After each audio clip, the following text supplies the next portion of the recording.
Hi, everyone, and welcome back to the Rupa Subramanya Show. Today, it's a great pleasure to welcome back my friend Ari Goldkind. Ari is a criminal defense lawyer based out of Toronto, and he's one of the sharpest and most thoughtful people that I know out there. He provides amazing commentary on key social, political, and cultural issues of the day, and I think has a very interesting take on just about everything in the news. Ari hosts his own podcast on SiriusXM, where I've had the pleasure of joining him. And today it's great to have him back on my podcast for True North. And we're going to cover a lot of ground on a range of issues that have been in the news recently. So let's jump right in. Okay, Ari, it's great to have you here once again. I believe it's like your third appearance on my show, and it's always fun to have you back. And I really enjoyed being on your show last week to talk about my story for the Free Press. Well, you do such great work, and you write about things that others won't touch. You're sort of the third rail of journalists, which I kind of admire the electricity. So it's always good to talk to you. And the last time we talked, the response was overwhelming. I actually looked at it. So it was really great to see how many people watched us, and I think really appreciated our conversation. And I don't take people watching you or myself for granted. Yeah, no, absolutely. And I think we're going to have a great conversation. So I'm hoping that we'll talk about the story that I worked on for the Free Press on DEI and the tragic suicide of Richard Bilkstow. But first, I wanted to ask you about, going to your area of expertise as a well-known criminal defense lawyer based out of Toronto. We've seen, for example, in Canada, we've seen criminals. They get they're released from jail on bail despite a high risk of reoffending, and what exactly is going on here. One of the things that I've also worked on is a story on race-based sentencing. If you remember, I wrote the story for the Free Press about how these impact of race and cultural assessment reports are playing an increasingly important role in letting go of people who have spent time in jail. They're released on bail. So what exactly is this happening? What is happening within the criminal justice system? So let's put this into some context. I start my answer with the Seinfeldian, not that there's anything wrong with it. I am a criminal defense lawyer. Your audience should know that. As much as I'm going to speak freely here as a citizen, as a lawyer, as somebody who works in the criminal, I think, injustice system, I just want people to understand I'm still very proud of what I do. I get a lot of hate for it. I would defend anybody I'm about to criticize. If they called me in 10 minutes, I would do it to the best of my abilities. And I'm very proud of it. So nobody should misunderstand that. But we have lost the thread in Canada. We are now a country. And in fact, we call ourselves a civilization. We call ourselves the Western world, that we are preferring the rights of criminals over the responsibilities of what it means to be a citizen. We are preferring people who come from afar and pretend that they're refugee applicants over Canadian tax-paying, law-abiding citizens of all races and religions, mind you. That's why the argument that so many people put up here is a straw man argument, as if Canada is some white, aristocratic country that isn't really a majority-minority country filled with people of all races and religions.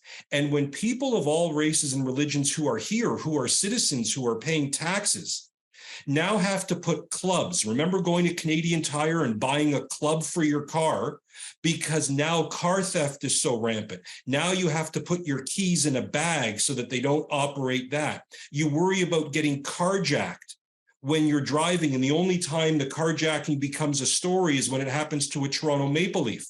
We're a country where police officers, this is insane to me. I want to be very clear and passionate about this. We used to live in a country where if a police officer was gunned down by a monster who was out on probation or parole or just a ne'er-do-well, there'd be a national funeral.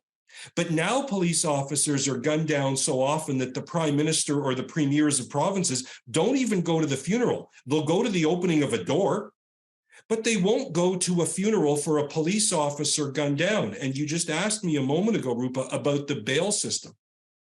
As much as people watching us right now think the bail system is broken, they actually don't know just how broken it is. Because you're going to hear about the big story, the guy who stabbed a teenager on a subway in Toronto. He was out on 6 bails, and the revolving door of bail. And you get bail, you get charged with fail to comply, you get bail again. And most people think, well, wait a minute, if you get charged with a crime and you get bail, and a judge says to you, and I'm going to look right in the camera and says to you, sir, because it's almost always a sir, when you get bail from me, make me a promise that you will not commit any crime. You will abide by the terms of your bail. And lo and behold, over and over, they don't. They're sureties. What that means in English is somebody signs a bail that says, I'm going to make sure they don't misbehave. I'm going to watch them. I'm going to be their prison warden in the community. Those sureties make promises to courts under oath that they don't keep. Nobody really goes after the sureties, the bail person, for screwing up. So the bail system has become sort of a mirage. It's an optical illusion. And to your last part, Rupa, is you asked me about race-based sentencing or issues in the criminal justice system. This is the lie that the Canadian people are told, which is that either the country or the criminal justice system is systemically racist. Now, you're not allowed to hold a contrarian view to that, but I do.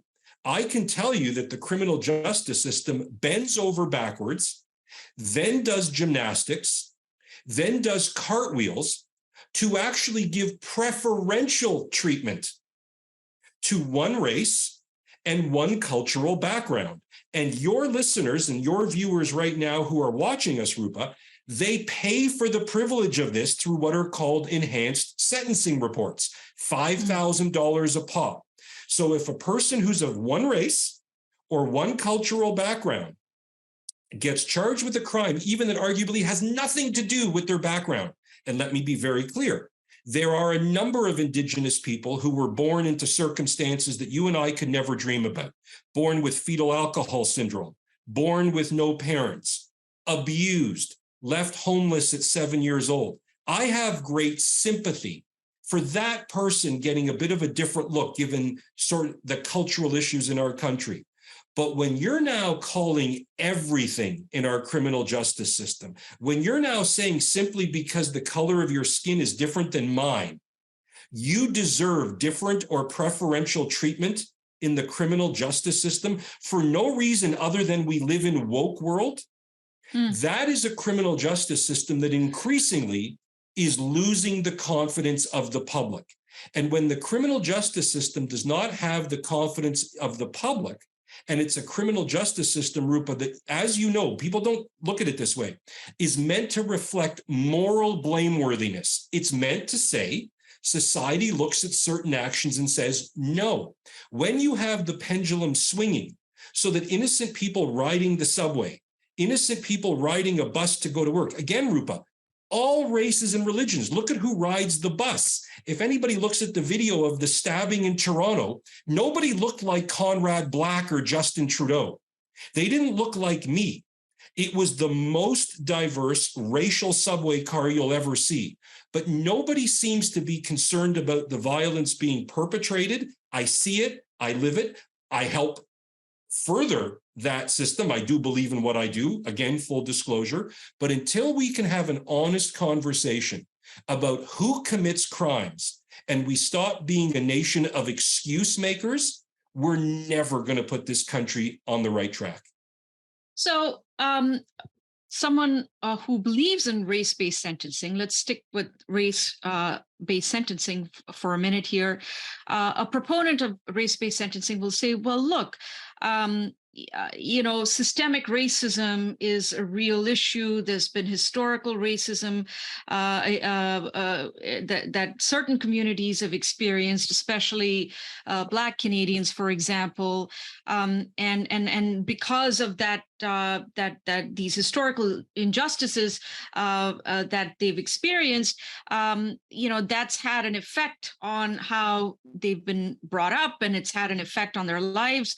And so we have to be a little more understanding of their circumstances, of their history, and this is why race-based sentencing or the impact of race and cultural assessment reports matter, just like they did with the Gladue reports for Indigenous people. So if you can have that for Indigenous people, why can't you have that for Black Canadians, for example? Okay, so very good point. Let me say one, I don't accept the premise of what these so-called people say, that we run around and live in a country that's systemically racist. The conversation is much more nuanced. It's much deeper. I'll say something now that I'm sure 10% of your viewers will not like. I'm Jewish. I'm not religious, but I'm proudly Jewish. 6 million of my people were wiped out between 1939 and 1945, wiped off the map. But I can tell you that if a Jew gets charged with a crime, they don't march into court and start complaining about the Holocaust or their background, or that there used to be signs, no dogs, no Jews. I'm being serious, by the way. And I've walked the tracks at Auschwitz. It was one of the most formative moments of my life. I'm being serious about that. There are a number of races and religions in this world that bad things have happened to. But there seems to be one magical race and one magical background where there's no agency. There's no, we have choice. We have autonomy. We don't get to use excuses forever. At what point do you start to have Lady Justice be blind? And the rules apply across all people. I'm not saying a judge shouldn't be able to take into account what any lawyer like me says when I'm singing for my client's supper. But when you have it codified by the criminal code that if you're a certain race or background, you should get bail before another one does, or it's a special consideration, even if your crime is heinous, god-awful, you're on 3 bails. I mean, my goodness, what are we doing? What's the statute of limitations? In a country where our new justice minister, Rupa, let me make this point. Our new justice minister, Ari Goldkind, I went to law school with him. That's completely true, by the way. Very hardworking, very nice guy, but came out with some ridiculous comments when he first got his appointment. We won't get into those unless you want to. But he said something that nobody picked up on in the press, which is, I came here as a child and I'm an Ismaili Muslim. This is him speaking. And he said, if I can rise to be the Justice Minister of Canada and an MP for many years, this isn't his first rodeo, then that shows that this is a country that anybody of any background, any skin color can do anything in. So if we're going to premise the whole conversation that we're a racist country or systemically racist, which is essentially a sentence that means nobody can argue it. You can't ask for proof. You can't ask for the ingredients. You can't ask for anybody to back it up, or they'll give you an isolated example. Well, sure, I'll give an isolated example back. There may be young Black children who are born out of wedlock to parents that abuse them, but that happens to Caucasian people too. You know, we don't have to just be in Appalachia to understand that certain things are more class than they are the melanin or melatonin or whatever the word is in your skin. There are going to be Native Canadians, Indigenous people, who were born with fetal alcohol syndrome, as I said, and they never had a chance in life that I did. I'm not lost on that. I had a better head start in life than somebody born to parents that beat them and have fetal alcohol syndrome. And the court should always take that into consideration. But why should it be open season on somebody who is violent, won't change their behavior, is incorrigible, is unstoppable, so that they can go out and offend and rape or murder or stab or shoot other innocent Canadian people? And as I've said, and I've put this out on my anti-social media, Rupa, many times, I don't call it social media, I never will. If you wanted the system to change, it would change in a nanosecond if this violence happened to people that the justice minister or the prime minister of any party, this is not partisan, of any party actually knew, if it happened to your wife, your sister, your brother, your grandfather, your dog walker, you'd have a view that's different. I see the effect of people who come to court who have been raped, stabbed, carved up. It's one thing when it's somebody that nobody ever saw it coming, the typical cliche from the movies. He was a quiet neighbor. That is one thing. But when you have, as we're seeing now, the revolving door of bail or parole lead to innocent, and again, Rupa, this is the key point, not famous Canadians, not rich Canadians, just ordinary, average, law-abiding people wanting to ride the TTC bus in Toronto to work without having 15-year-old teenagers. We all have to use this codified language, setting off fireworks in their face, or gang swarmings. Somehow we've lost the thread that our fellow citizens don't matter. We have a charter of rights that, in my view, has essentially destroyed the country. That's a big part of the crime picture. What we really need to have is a charter of responsibilities. And if we had a charter of responsibilities that went along with the charter of rights, which basically means whatever somebody defines it to be today, tomorrow, whichever judge you're lucky enough to get. Remember, the news came out last week, Rupa, about who gets appointed to the Superior Court. It's all liberal donors. That's fact. That's freedom. You don't have to trust me on it. We need to have a social construct, Rupa, where we stop bending over backwards as a country to ignore the person working 2 jobs to support their family, the person taking their kids to daycare, the mother in Leslieville who gets gunned down next to a safe injection site that shouldn't be there anymore. Why are we preferring the people that are destroying Canada versus ignoring the contributions of the Canadians that made this a place that the entire world happens to want to come to, and which we seem to have an open red carpet for them? Do you think that, you've diagnosed the problem very well. The question is why? Why is this happening? And even if you were to just take race-based sentencing as an example, which really is quite atrocious when you think about it. I mean, justice is supposed to be colorblind.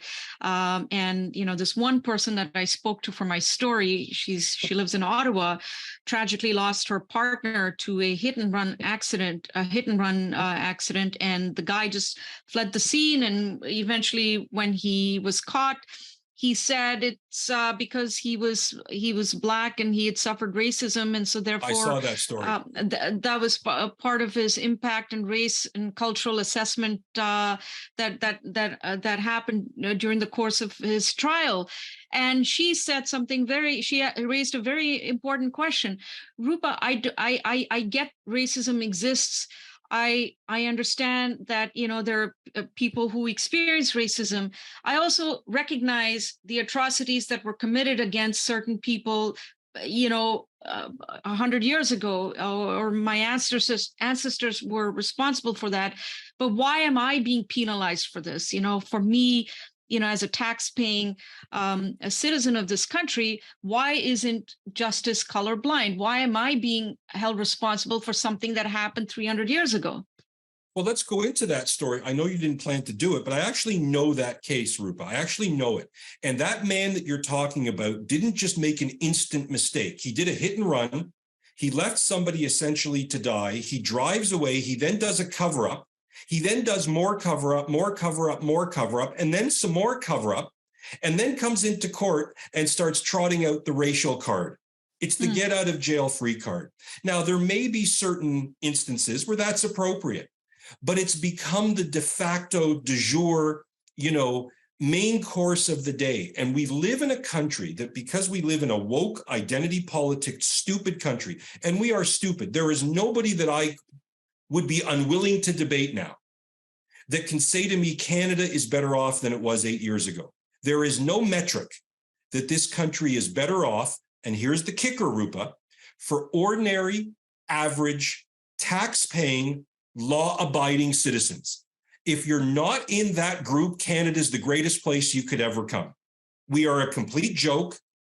We have no rules. If you land at Pearson or Montreal Airport or Vancouver Airport, you're in. We don't turn anybody away. We have 1.5 million new people come a year. We're not allowed to have a conversation about that. You have the absolutely imbecilic Minister of Immigration yesterday. Whenever people watch this, at the time you and I are speaking, yesterday he said, we need to have an endless amount of new immigrants to build homes to address our housing crisis. Now think that through. That's the federal government saying to Canadians, we don't have anybody here to build homes.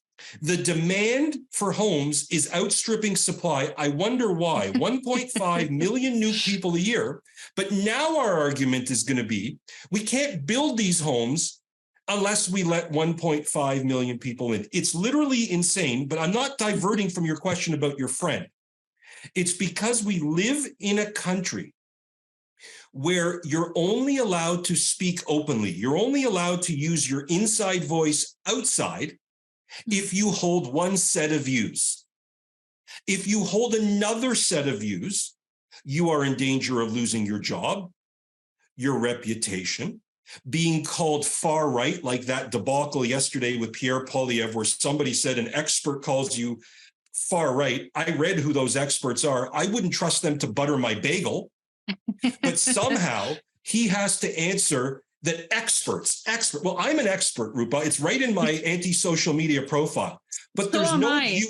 Right, so are you. But there's no viewer that could come on here right now who said, you know what, Ari, your view is stupid. I disagree with it. Where I'd say, okay, let's not debate and discuss it. But the way, and again, I'm tying this into your friend. Mm-hmm. Your friend now in expressing, well, wait a minute. You know, sometimes there's a reason why a certain race or a certain cultural background may deserve a bit of a more fair shake or a little bit more leniency. I agree with that. There's no problem with that. But when it's every single time, and you have your friend now espousing views that will now be called far right, this is where I'm going. If you're not far left in this country, which has a much clearer definition than far right now. Nobody even knows what it means. It's like a bouillabaisse. Define what goes into a bouillabaisse. Nobody can do it. But define far left, you're going to get woke, idiotic. Everybody can determine what pronouns they get called. I want to be called handsome and brilliant. I demand that everybody watching this calls me handsome and brilliant. By the way, that's a great Matt Walsh line. This is the insanity that we live in. And again, I'm still on your friend, because your friend is an ordinary, average, tax-paying Canadian, probably not on welfare. People don't understand the extent of welfare fraud in this country, money laundering, the Ontario Disability Support Program. I can give you 20 names right now that are all getting checks every month from the ODSP program that are healthier than you and me put together. And I assure you, Rupa, I'm very healthy. I can go run a marathon right now if I wanted to. They're healthier, and they're on the dole. Your friend has to deal with this because she's the forgotten. And I talk a lot about this concept of the forgotten. There are a lot of videos coming out in the States, Rupa. I don't know if you saw that man somewhere in Appalachia who put a song out talking about being a working man, and it went viral. There is nothing special about your friend or that man. But because we've gone so far to the left with insanity, post-Me Too, post-George Floyd, anybody simply saying criminals don't get to have more rights than victims. Canadian citizens shouldn't have less rights than men between the ages of 21 to 27 who flood here, don't work, hate gay people, hate Jews, big problem for me, hate women. Why do Canadian citizens go to the back of the bus? So to end this answer, what your friend is experiencing is the personalization of crime. And until ordinary average people experience the personalization of it, they don't tend to understand it the way I do. I live and breathe it every day. Or they have a security detail like Prime Minister Pretty, who takes a photo op on the TTC surrounded by 20, this is true, by the way, surrounded by 20 RCMP, Secret Service, whatever you call them, and pretends he's a man of the people when the actual people who are too scared to speak out are literally sitting on a subway car while a monster on bail runs up and down the car with a knife in his hand as if we're in some third world country and starts butchering a human being in front of them. The problem is the silence of the people whose inside voice is sane, is sound, is commonsensical, but because of the advent of Twitter, let's call it X now, things that trend or things that we're told are what most people think, which is horse manure, you're now cowed into silence. And that's why, in my view, so much of the commonsensical stuff that we'd all agree about if we were sitting at a dinner table together, you're not allowed to talk about it out loud. And if you're not talking about it out loud, guess what happens to the popular culture? That's the moment we're in. That's why my city is dying. That's why I think this country is dying. So I'm sure you've heard of this Bill C-48. The federal government is proposing changes to, I think, the bail system. It would make it harder for those accused of certain offenses to be released on bail.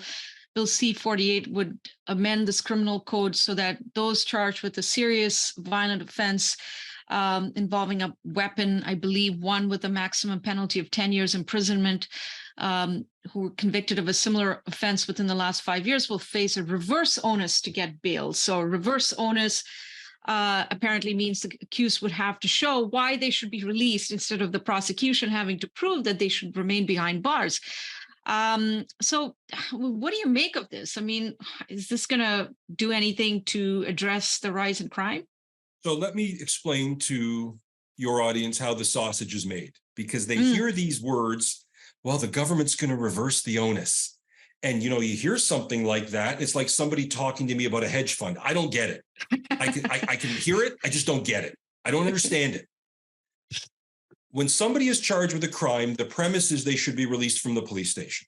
You're presumed innocent. You should get out, especially if you have no record. A husband and wife get into an argument, custody dispute, somebody pushes somebody. You shouldn't go to jail for 3 nights. Now, as I say that, you and I had a very interesting conversation about Tamara Leach, and she spent more time in pretrial detention for her Mickey Mouse alleged crimes that weren't even crimes. I invite people to go back and watch you and I talking about that, because that really is a reflection of just how stupid our bail system is. She spends more time in jail, pretrial, presumed innocent, than people who have raped women, abused children, and stabbed innocent human beings. Think that through. It's not a joke, by the way. It's actually completely true.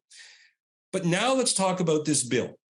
There are, and again, the onus is who has to do the heavy lifting on the day of the bail hearing. It's really a legal fiction. It doesn't make a huge difference if you have mommy and daddy coming to court and saying, I'll sign a bail for my precious loved one who the police arrested falsely or the cops are racist. The person is likely to get out. Now, let me explain, because as much as people should know, I think our current federal government is horrid. I also say that there are positive things in this bill.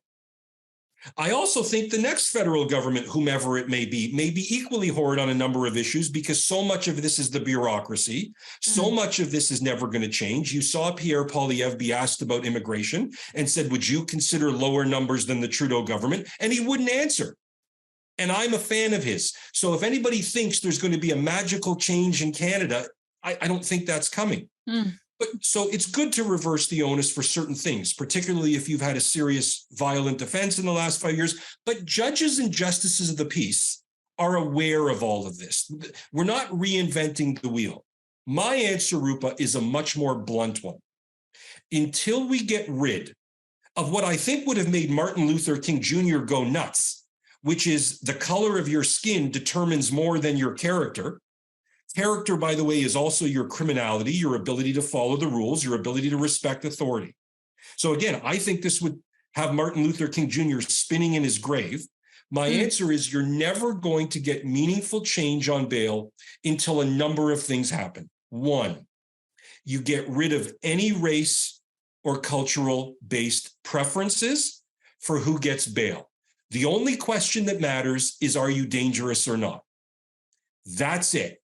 Are you a threat to your fellow citizen? And Rupa, there are going to be viewers who are disagreeing with me right now. Let me point this statistic out. You go to any statistic kept by any think tank, right, left, left of far left, and even more left of that, and you take a look at who the victims of most crimes in Canada are. They are not Conrad Black. They are not Justin Trudeau. They are not Jordan Peterson. They are people who share the same background as the racial or cultural offender. Why don't those people matter? The only thing that should matter is dangerousness. You must take that out of the system and simply look at who can comply, who can be released safely, and who can't. Full stop. Two, you cannot have a system, whether it's bail or criminal justice, work until you get rid of this nonsense idea that certain races or cultures are overrepresented in jail. That is the talking point of Lametti, who was a complete moron about this. And he knows he's lying. They all know they're lying through their teeth, because the one thing you're not allowed to say when they tell you that a certain race and a certain cultural background is overrepresented in jails is you're never allowed to say, well, what race or religion is overrepresented in crime statistics? What race or cultural background commits more violent crimes per capita, per their portion of the population, than others? What are we supposed to do? Are we supposed to have in our jails and our penitentiaries an equal amount of Japanese grandmothers, Norwegian cousins, Chinese entrepreneurs, Jewish accountants? I think I'm allowed to make that joke. Italian, make whatever joke you want. That is the stupidity of the argument. You are not, and there's a person who does incredible work on this called Heather McDonald. I invite people to Google her name. She does incredible work. This is where we are in a society where the public is being lied to, that somehow police, when they get up at the morning and 3 a.m, they get down to the police division, they put on their uniform, and they say, well, I'm going to go round me up and arrest 2 very specific groups. The race that we're told is overrepresented in jail. By the way, I won't say what it is, because, nobody can guess who I'm talking about, because nobody can. And I'm not going to talk about the cultural background because nobody can guess, because people must be thinking I'm thinking of people from Tahiti. So in any event, until we get past this idea that police are racist or they're arresting people who are not committing crimes. Now, of course, there's problems in policing. I make a living cross-examining police officers. I make a living calling them liars. I get it. But until we get this idea that we need to have an honest conversation, Rupa, in this country and in our friends south of the border, as to who commits crimes. Are there patterns? Are there population groups that commit more than their numbers? Are there issues with immigration? Are there issues with this? Are there issues with that?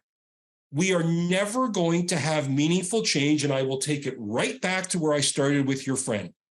You are going to have ordinary, innocent, law-abiding, tax-paying citizens sacrificed at the altar of wokeness. Now, I want to just say this, Rupa. I apologize for the longer answer. But there is a price to pay for this woke nonsense. This is not benign. This is not a benign philosophy that doesn't matter. It's killing children. It's allowing children to believe they're something they're not. It's encouraging them to be morons. It's ruining universities and colleges, because this is the generation coming up that's being indoctrinated to think the opposite of everything I think. And Rupa, I don't think anything controversial. I'm simply just using my brain. And until we understand that there are innocent men, women, and children of this country and our friends south of the border that are being gunned down, stabbed, sexually assaulted. Look what's going on in Sweden. Look at the numbers there. Until we have an honest conversation about the price to pay of being far left versus being even in the middle, being woke or far left is causing innocent people to be sacrificed at the woke altar. And in my view, it's a disgrace because it completely ignores, and again, Rupa, forgive the long answer, but I have to get into a bit of personal answer here. When I got into politics about 10 years ago, and I did the whole anti-police thing, I'm a criminal defense lawyer, the police are really bad, all of this, people can hold me to that. I went around to the community because I wasn't, not famous now, but I was less well known 10 years ago. And I pounded the pavement and I went to all these low income community housing, Toronto community housing, Jane and Finch. And I thought that my anti-police thing would really resonate. It didn't. They wanted to live as safely as I can live where I live. They wanted to live as safely as Justin Trudeau can live with a detail. And until we all agree that whether you make $1 million a year or $30,000 a year, you have the right to the same immunity and safety from crime as somebody who lives in Shaughnessy, Westmount, Forest Hill, Rosedale, or near the House of Commons, we will never have common ground or a safe country. Which leads me to my next question and our final topic. You spoke so eloquently about what wokeism is doing, and it's actually killing people, and that brings me to the story that I wrote for the Free Press a couple of weeks ago on the tragic suicide of Richard Bilkstow. You and I were in touch for the story. In fact, I had the great honor of quoting you in my story, and then I came onto your show and we talked about it at great length. What do you think is going on here, Ari? Diversity, equity, inclusion. What do you make of these training sessions? Do you think they feel that there's a need for such training sessions? How is it that we've allowed this to happen? Okay, so let's break this down because it does tie in my view, Rupa. And again, your audience know we don't pre-tape, we don't pre-script. I don't know what you're going to ask me, but this actually ties into what we were just talking about. Let me make the link. I don't think it's tenuous. This ties into law and order and wokeness in the following way. This is all a grift. The people that do this are all grifters. Now, it used to be we would all agree that the WWF is fake. We all respect it. We understand these are athletes. But we wouldn't all have to agree that when Hulk Hogan and Andre the Giant get in the ring, it's all left to, it's real. It's all just not scripted. We now live in a world where the WWE has become sort of, we have to turn, and I use the wrestling reference because most people grew up with that. A lot of people watching us will know Stone Cold, The Rock. I love wrestling, by the way, so I like to throw it in because I am a human being with a personality. But you're now being told to ignore what you know is true. And I'm going to take this to Richard in just a moment, but you asked me about DEI. And you'll remember about a half an hour ago, I said, we all have to keep quiet. That's how this wins. That's how they win. You'll remember that this whole issue with, people who say they're trans competing in events, that you weren't allowed to say anything until a very brave young lady named Riley Gaines, who I've spoken to, I'm sure you know who she is, started to push back. Until people talk and say enough is enough, this doesn't stop. What did Richard do? He tried to say, hold the phone.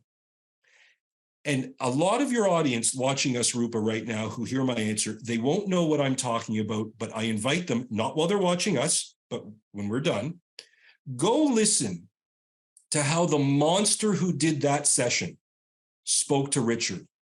The condescension, the arrogance, the holier than thou, the complete reversal of I'm now a victim to I'm in charge of you, all these claims that are horse crap, I'm using nice language, And everybody has to sit there and just take it. Because if you don't take it, you're going to lose. And again, Rupa, I always talk about the Canadian who's not famous, who's not rich. If you're a middle manager at a car dealership, if you're at an ad agency, if you're the manager of McDonald's and you have to sit through this garbage, what are your options? Sit there and say, this is garbage, or get fired. And when you have 2 children to feed and you don't want to be one of these Canadians who's on the dole, you don't want to be one of these Canadians who believe the government check is how you live. You know to stay silent. And that's why I want to take it back to this all being a colossal financial grift. It's actually a bigger grift than Bernie Madoff. It's a bigger grift than Zelensky, which I think is the greatest grift in the history of grifting. It's a grift where we all know it's a grift, but rather than doing or saying anything about it, we all say to ourselves, I hate it. It makes my blood boil, but it's just easier if I stay quiet about it. And it's only when a small number of brave people say something that we get there. The problem is it was too late for Richard.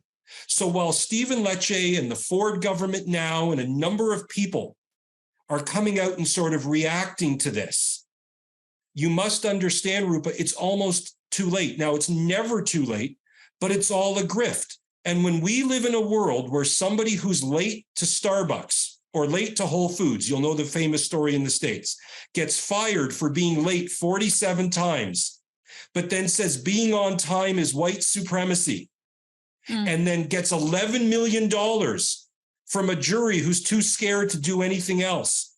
Or they all hire Ben Crump, the lawyer in the States, who basically, I think, I don't even want to say it because I'm a lawyer. It's the craziest thing ever. When we have a situation where good people have to sit quietly by while we're all being lied to by people who are at the top of Canada, who have more power than an oil worker in Alberta, who have more money than somebody working 2 jobs in Walmart, somebody being paid $70,000 and $30,000 to train journalists at the Toronto Star, a person who lives better, has a nicer home, but then walks around going, the world is racist to me. This is insanity, Rupa. I don't think I'm saying anything controversial at all. But the problem is that they've shut down discourse so massively that most people watching this just have to stay quiet. And you'll remember, and I'll end my answer here, Rupa. 50 years ago, being far left mean you were for free speech. You were against authoritarianism. You fought the power. Now being on the left or the far left is the exact opposite, Rupa. You now only have conservatives saying, I don't want to cancel anybody. Let's debate. Let's argue. The left has won, Rupa, and I'm pessimistic that there's anything coming back from that, because anything that doesn't toe that line, crime, immigration, family, sex, whatever you want to call it, it's not like they're welcoming a debate and letting the marketplace of ideas win out. They have succeeded in making all of us shut up. And when you take a democracy and you take intelligent people who have brains and you make them shut up because the price is too high to be paid for saying anything, they win. And Rupa, in my view, they have won. Okay, so Ari, I'm going to challenge you on a couple of things here. You Please. said 2 things. You said we don't have, these people don't have a choice but to shut up, and that that you basically, you're afraid of losing your job, you're losing your pension, you're losing everything, and you have hungry mouths to feed, put food on the table, so on and so forth. But I mean, I'm reminded of this culture of fear, and that this is a term that often came up in the context of working on the story. There's a culture of fear in the TDSB. These teachers and principals are so afraid to speak out because they're going to they fear losing their jobs. So it almost feels like one is living in an authoritarian regime where there's no protection of free speech. The constitutional protection of free speech is obviously weaker here than in the US. But how sustainable is this? I mean, if people want change, but they're too afraid to be part of that change. And I look to our friends, in the U.S., where there's a lot of pushback against all of these things that we've been talking about, whether it comes to the gender ideology stuff, whether it comes to DEI, for example. There are several organizations, universities that are just getting rid of DEI altogether. Why is it that we're not seeing that kind of pushback? I mean, why do I feel like there's cowardice at every level of society here in Canada? Okay. So, and I'm glad you challenged me. I welcome that. Nothing, I don't invite anybody to agree with anything I'm saying. I'm just saying what I think. Let's look at the most famous example of a Canadian who pushed back. Okay. And if I said to you, Rupa, and again, nobody watching this should think you and I talked before this. Who's the famous Canadian who pushed back on some of this a few years ago? Not a trick question. Can you name one? Can you name two? I'm thinking maybe Jordan Peterson. There you go. Okay. That was my question. Now name a second. I can't think of a second. Good luck to you. That's the point. That's the point I'm making. And let's use Jordan Peterson for just a moment as part of my answer. Okay. What did Jordan Peterson become famous and a multimillionaire many times over for actually saying? Did he say anything crazy? Did he say anything far right? Did he say anything about Jews, immigrants, marriage equality, abortion, climate change? Nothing. He said, you can't tell me what pronoun to call you. That's all he said, Rupa. You can't force me to call you what you demand to be called. Yeah. He's now a multimillionaire many times over. He's known the world over. He's the one person who said something. Did it create a groundswell? No. Are there 10 Jordan Petersons? No. You're right, in the United States, where there's a bit more of a blue state, red state thing, which is not the case necessarily in Canada. There are different demographic setups there. I'm very well traveled in the States, Rupa. There are places that you go and you don't think they're like Toronto. They're very different. But when you have to rely on people in the States fighting the battle of Canadians, when you have a newspaper reporter, some kind of reporter just yesterday, and a whole bunch of articles saying Pierre Poilievre, by talking about the World Economic Forum, is now far right. When it was Krista Freeland and Charlie Angus, one of the stupidest men on the planet, but 5 years ago, Charlie Angus from the NDP, who now says you can't talk about Davos or the World Economic Forum if you're far right, he was the one 5 years ago when it was du jour, who came out and said, this globalization thing maybe isn't working for Canadians. Maybe all this outsourcing isn't working for Canadians. Maybe a lot of this COVID policy isn't necessarily what we needed to do. Everything has become crazy. And so when you have now Pierre Poilievre, who again wouldn't say a word about immigration when he was asked about it, would you reduce it by one person? Wouldn't answer it. You now have reporters doing a gotcha, calling them far right, because some expert says by talking about Davos or the World Economic Forum or Krista Freeland and her ridiculousness somehow makes you far right. What opening does that leave to the ordinary average Canadian to say, somebody's got my back?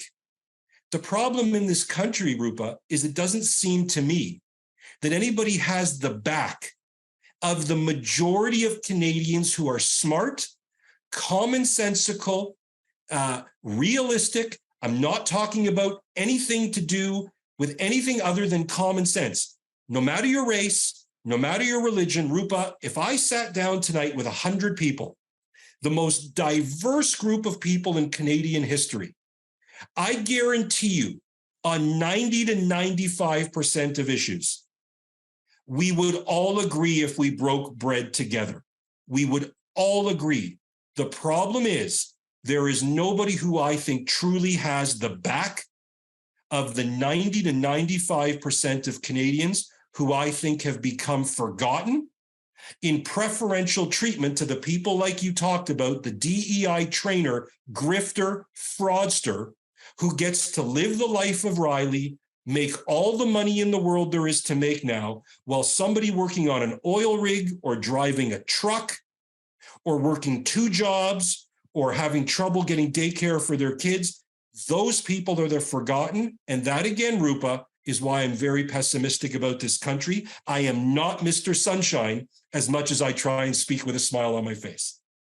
Well, Ari, that's why your insights are so incredibly brilliant, and and you're so always so insightful. And what a depressing note to end this show on. But I take your point that I there are days when I feel optimistic. I feel like the pendulum maybe swinging back a little bit, but most of the time, I'm just kind of really depressed about the state of just how things are in Canada right now. And all I can hope is that we continue to have these conversations, and that I know Jordan Peterson was a trailblazer of sorts, but I think you and I and many people like us out there, we're not as famous as Jordan Peterson, but I think we're doing our bit to push the conversation in the right direction as much as we possibly can, at risk of censure, by the way. And that's a risk that you and I face all the time. So it really is, Rupa. And I just leave on this note, the abuse that you take, and I see it. And again, I think you just write about things that should be written about. I've said this to you personally. The Globe and Mail, the Toronto Star should be writing the pieces that you write. They would have written them 15 years ago, but now everybody seems to come out of the same journalism school where it used to be you held power to account. Now journalism seems to be the spokespeople for power. So I have a great admiration for you, the Free Press, what Barry Weiss is doing. I've said that to you privately. And hopefully, as the world changes, more and more people just hear different voices and go, they're not saying anything crazy. They're not even saying anything controversial. They're simply they're saying what was said 10 years ago, 15 years ago, until the events of Me Too or Harvey Weinstein or post-May 2020 or this or that basically made it so that people just had to ignore common sense. So I have a great admiration for what you do. I have a great sadness for the abuse you take, because I'm still waiting to read a column of yours where I'm like, what the heck is she talking about? If it comes, you'll be the first to know, and then I'll come in here and I'll lambaste you. Thank you, Ari. Like you, I'm just using my brain, really. That's really it. Nothing extraordinary here, but a real pleasure to have you back once again, and I can't wait to speak to you again. Very good to be with you, Rupa, and I really appreciate the time, and I hope the people watching us got something out of it. Yeah, I'm sure they did. Thanks, Ari. Thanks, Rupa.